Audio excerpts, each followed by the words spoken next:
तभी रास्ते में उन्हें एक प्यारा सा हिरन दिखाई पड़ता है। अरे वाह, ये हिरन तो बहुत सुंदर है। आह, क्यों ना मैं इसे महल लेके जाऊं?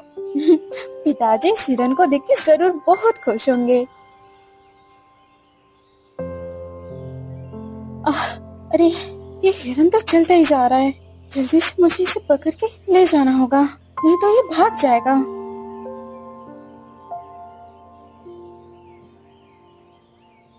कुछ देर बाद वह हिरन एक घने जंगलों में जाकर रुकती है।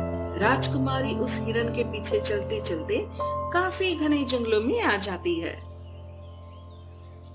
अरे ये कहाँ आ गई मैं? पिताजी ने तो कहा था ज्यादा दूर मत जाना, और इस हिरन के चक्कर में मैं ज्यादा ही अंदर आ चुकी हूँ। कोई है? कोई है? कृपया मेरी मदद करो।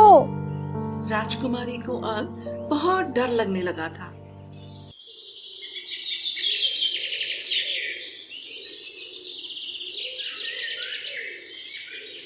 प्रतापगढ़ नामक राज्य एक महान और विशालकाय राज्य के नाम से प्रसिद्ध था।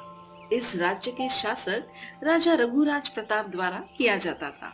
राजा रघुराज प्रताप के लिए सबसे अनमोल खजाना उनकी पुत्री राजकुमारी थी, जिन्हें वो अपनी जीवो जान से चाहते थे।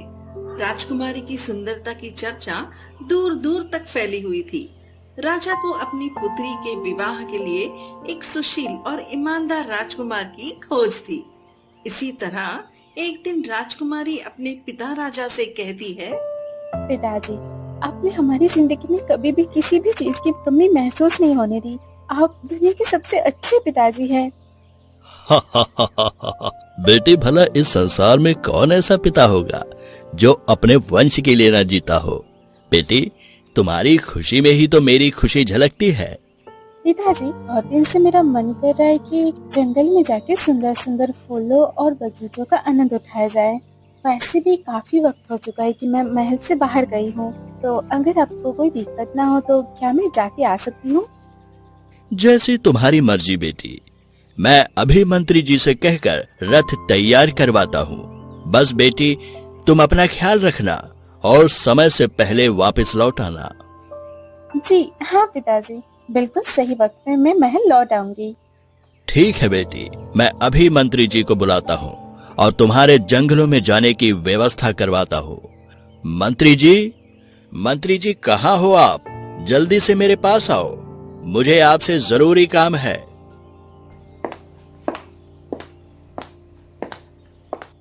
महाराज की जय हो। क्या हुआ महाराज? कहीं राज्य पर कोई संकट आया है या फिर किसी दूसरे राज्य पर आक्रमण करना है? बताइए महाराज। ना ही आक्रमण करना है और ना ही किसी राज्य पर हमला करना है। मंत्री जी, मैंने तुम्हें यहाँ पर बहुत जरूरी काम के लिए बुलाया है। तो आज्ञा दीजिए महाराज, आपका बताया हुआ कोई भी कार्य हो मैं अवश्य पूरा करूंगा। तो सुनो मंत्री जी, राजकुमारी का आज जंगलों में घूमने का मन है। मंत्री जी, यह काम मैं आपको सौंपता हूँ। आप राजकुमारी को जंगलों में सैर करवा कर लाइए और हाँ मंत्री जी, सही समय पर महल लौट आना। जी महाराज, जैसी आपकी आज्ञा। मैं अभी रथ तैयार करवाता हूँ और फिर जंगलों की ओर प्रस्थान करता हूँ।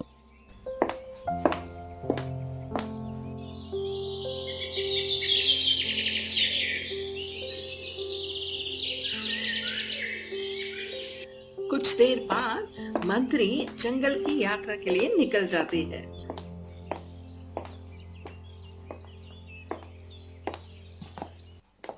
मंत्री जी, अगर आपकी इजाजत हो तो मैं यहीं आसपास थोड़ा अकेले घूमना चाहती हूँ। बेटी, बस एक बात ध्यान में रखना, ज्यादा दूर तक मत जाना, नहीं तो इस जंगल में बिछड़ जाओगी। तभी राजकुमारी जंगल में घूमने के लिए निकल जाती है। राजकुमारी काफी देर तक घूमती है। तभी रास्ते में उन्हें एक प्यारा सा हिरन दिखाई पड़ता है। अरे वाह, ये हिरन तो बहुत सुंदर है। आह, क्यों ना मैं इसे महल लेके जाऊं? पिताजी इस हिरन को देख के जरूर बहुत खुश होंगे। आह, अरे ये हिरन तो चलता ही जा रहा है। जल्दी से मुझे इसे पकड़ के ले जाना होगा, नहीं तो ये भाग जाएगा।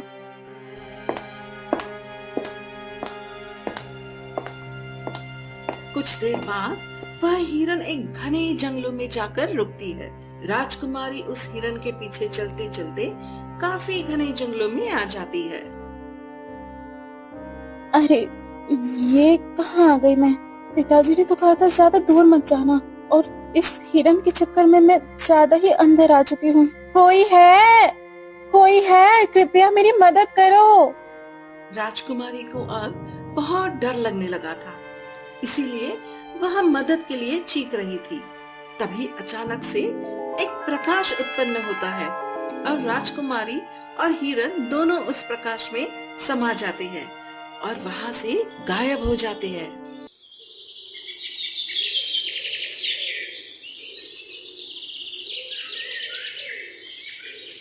इधर मंत्री जी को राजकुमारी के इंतजार में काफी समय बीत जाता है और अब मंत्री जी को काफी चिंता भी होने लगती है। ये राजकुमारी कहाँ चली गई? काफी समय हो गया और अभी तक राजकुमारी वापस नहीं लौटी। मुझे बहुत चिंता हो रही है। क्या करूं? मेरे तो कुछ समझ में नहीं आ रहा।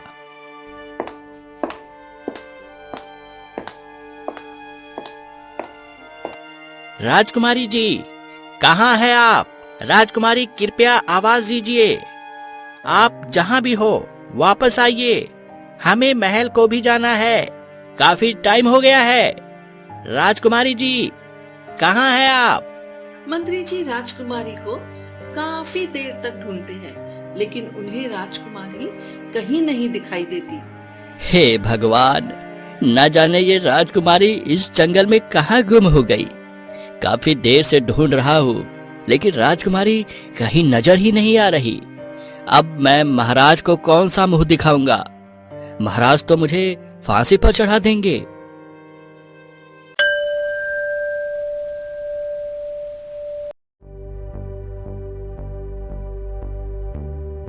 महाराज, महाराज, बहुत बड़ी मुसीबत हो गई महाराज। क्या हुआ मंत्री जी? आप इतने डरे हुए क्यों लग रहे हैं? बोलो मंत्री जी। तभी मंत्री जी महाराज को सारी घटित घटना के बारे में बता देते हैं। ये सब सुनने के बाद महाराज गुस्से से मंत्री जी से कहते हैं, मंत्री जी, आप ये क्या कह रहे हो?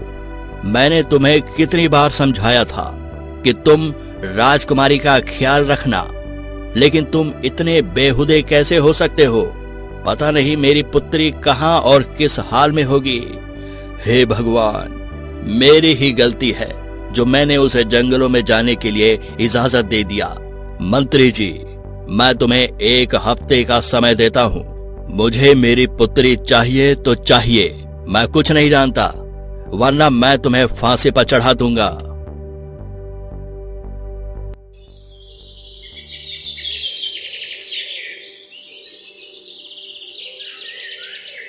अगले दिन मंत्री जी और उनके सैनिक फिर से राजकुमारी को ढूंढने के लिए निकल जाते हैं।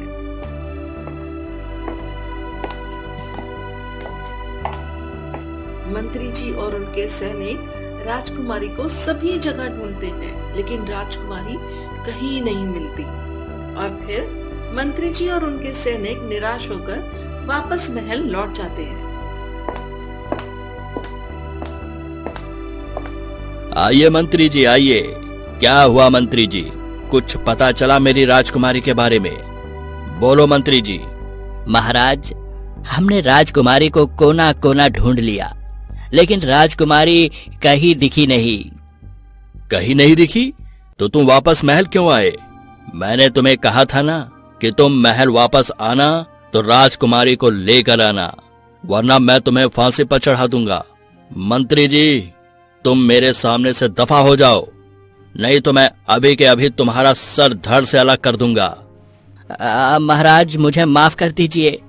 मैंने अपनी तरफ से पूरी कोशिश की थी राजकुमारी को ढूंढने के लिए। महाराज, एक उपाय है जिससे शायद हमें राजकुमारी का पता चल सकता है। अच्छा, जो भी उपाय है जल्दी से बताओ। महाराज, अपने राज्य के बगल एक विद्य ज्ञानी बाबा रहते हैं। सुना है उनके पास लोग जो भी समस्या लेकर जाते हैं वह ज्ञानी बाबा उन्हें कोई ना कोई उपाय जरूर बताते हैं। महाराज, क्यों ना हम अपनी समस्या उन ज्ञानी महाराज बाबा को बताए। महाराज, मुझे पूरा भरोसा है कि वह महान ज्ञानी बाबा हमारी कोई ना कोई मदद जरूर करेंगे। मंत्री जी, मुझे मेरी पुत्री को ढूंढ कर लाने में बिल्कुल भी देरी नहीं चाहिए। हम लोग तुरंत उन महान महात्मा से मिलने के लिए चलते हैं। इतना कहने के बाद महाराज और मंत्री जी उन महात्मा साधु से मिलने के लिए निकल जाते हैं। प्रणाम गुरुदेव। सदा सुखी रहो बेटा। बोलिए महाराज, अचानक आपका यहाँ कैसे आना हुआ? गुरुदेव, अब आप ही मेरी मदद कर सकते हैं। मैं आपके पास बहुत ही गंभीर समस्या लेकर आया हूँ। गुरुदेव, कृपया मेरी मदद करें गुरुदेव। कैसी समस्या राजन? बताओ जरा, मैं अवश्य तुम्हारी मदद करूंगा। गुरुदेव, मेरी पुत्री राजकुमारी राज्य मंत्री के साथ जंगलों की खूबसूरती का आनंद लेने गई थी, परंतु महाराज, राजकुमारी अचानक से पता नहीं कहाँ गुम हो गई और मैंने अपनी पुत्री को कहाँ कहाँ नहीं ढूंढा, लेकिन महाराज वह कहीं नहीं मिली। तुम चिंता मत करो राजन, उसका उपाय है मेरे पास, अभी बताता हूँ।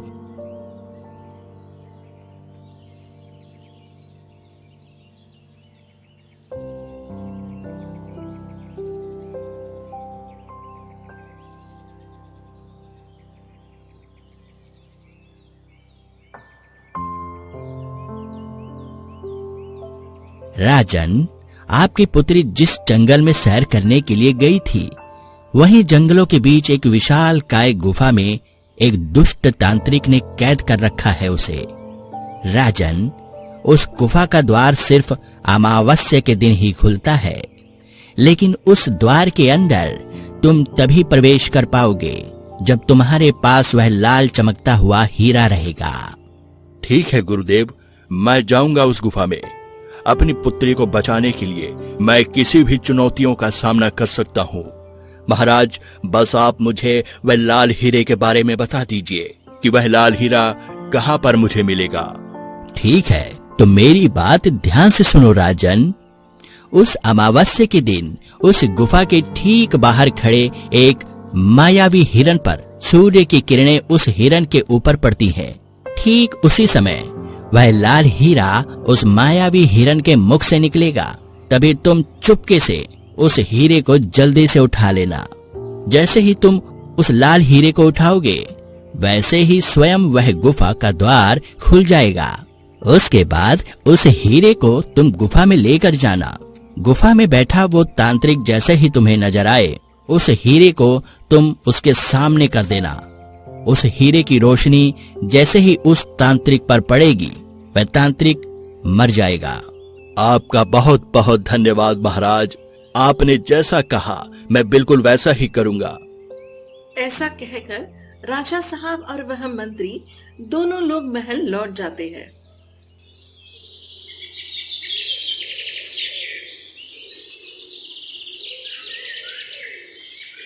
कुछ दिन बाद अमावस्या का दिन आ जाता है और राजा साहब और मंत्री साधु बाबा ने बताए हुए उस गुफा को ढूंढने के लिए निकल पड़ते हैं।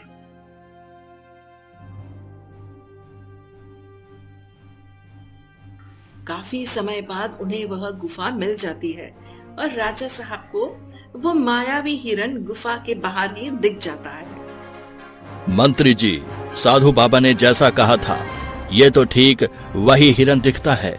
मंत्री जी, अब हमें सिर्फ सूर्य की किरणें निकलने का इंतजार है। जैसे ही वह सूर्य की किरणें उस हिरन के ऊपर पड़ेंगी, उसी दौरान उसके मुख से वह लाल हीरा निकलेगा और उसी दौरान हमें वह लाल हीरा लेकर जल्दी से उस तांत्रिक की ओर प्रस्थान करना है, जिससे उस हीरे की चमक तांत्रिक पर पड़ते ही तांत्रिक की मृत्यु हो जाए। इसके बाद मेरी पुत्री राजकुमारी उस तांत्रिक की काली शक्तियों से मुक्त हो जाएगी। कुछ समय बाद सूर्य की किरणें प्रकाशित होने लगती है और उस हिरन के ऊपर पड़ती है। तभी वह मायावी हिरन के मुख से वह चमचमाता हीरा जमीन पर गिरता है और तभी महाराज जल्दी से उस हीरे को अपने हाथों में उठा लेते हैं, लेकिन वह देखते हैं कि जैसे साधु बाबा ने कहा था कि हीरे को हाथ में लेते ही गुफा का द्वार खुल जाएगा, पर वैसे नहीं हुआ। मंत्री जी, जैसा साधु बाबा ने कहा था ठीक वैसे ही किया है मैंने, लेकिन यह गुफा का द्वार तो खुल ही नहीं रहा। राजा साहब यह सब देखकर बहुत चिंतित हो जाते हैं और तभी उस गुफा के द्वार से एक आवाज आती है। रुक जाओ, तुम्हें पहले मेरे एक सवाल का जवाब देना होगा, तभी यह गुफा का द्वार खुलेगा। अगर शर्तें मंजूर हैं तो जवाब दो। कैसा सवाल? पूछो। तो सुनो, ऐसा क्या है जो मरते दम तक हमारा पीछा नहीं छोड़ता? महाराज यह सवाल सुनते ही बड़ी सोच में पड़ जाते हैं। तभी वहाँ पर एक आवाज आती है। हमारा अतीत। उस व्यक्ति के इतना कहते ही वह गुफा का द्वार खुल जाता है। राजा साहब यह सब देखकर बड़ी ही गंभीरता से उस व्यक्ति से कहते हैं, हे मनुष्य, तुम्हारा बहुत बहुत धन्यवाद। आज तुम्हारी वजह से यह गुफा का द्वार खुल पाया है, वरना आज पता नहीं क्या होता। तुम्हारा बहुत बहुत धन्यवाद। कोई बात नहीं महाराज, इसमें धन्यवाद की क्या जरूरत है। मुझे इस सवाल के बारे में पता था तो मैंने बता दिया। महाराज, अब हमें जल्दी से इस गुफा में चलकर राजकुमारी को बचाना चाहिए। हाँ मंत्री जी, आप बिल्कुल सही कह रहे हो। चलिए हम लोग जल्दी से चलकर राजकुमारी को बचाते हैं। उसके बाद सभी लोग उस गुफा के अंदर चले जाते हैं। कुछ देर बाद उन्हें वह दुष्ट तांत्रिक दिखता है और तभी महाराज जल्दी से हीरे को लेकर उस तांत्रिक की ओर प्रस्थान कर देते हैं और देखते ही देखते तांत्रिक की मृत्यु हो जाती है। उस तांत्रिक के मरते ही राजकुमारी उसके काले जादू से मुक्त हो जाती है। पुत्र, आज तुम्हारी वजह से मेरी राजकुमारी मुझे सही सलामत मिल गई। बोलो पुत्र, तुम्हें क्या चाहिए? मैं अपनी पुत्री के सही सलामत मिल जाने की खुशी में आपसे एक बात कहना चाहता हूँ। पुत्र, मैंने अपनी पुत्री राजकुमारी का विवाह तुमसे करने का मन बना लिया है। पुत्र, मुझे पता है तुम मेरी पुत्री के लिए सही हो। मैं तुम्हारी ईमानदारी को देखकर बहुत प्रसन्न हुआ। क्या ये रिश्ता आपको मंजूर है पुत्र? महाराज, ये तो मेरा भाग्य है जो आपने अपनी पुत्री के लिए मुझे चुना है। महाराज, मैं बिल्कुल तैयार हूँ। बस आप एक बार राजकुमारी से पूछ लीजिए, क्या वह इस विवाह के लिए तैयार है? राजकुमारी, आप क्या कहती हैं? क्या आपको यह विवाह मंजूर है? जी पिताजी, मुझे आप पर पूरा भरोसा है। मुझे पता है कि आपने जो फैसला लिया होगा जरूर ही सोच समझ के लिया होगा। ठीक है राजकुमारी, तो मैं कल ही पंडित जी से बात करके विवाह की तैयारियां करवाता हूँ।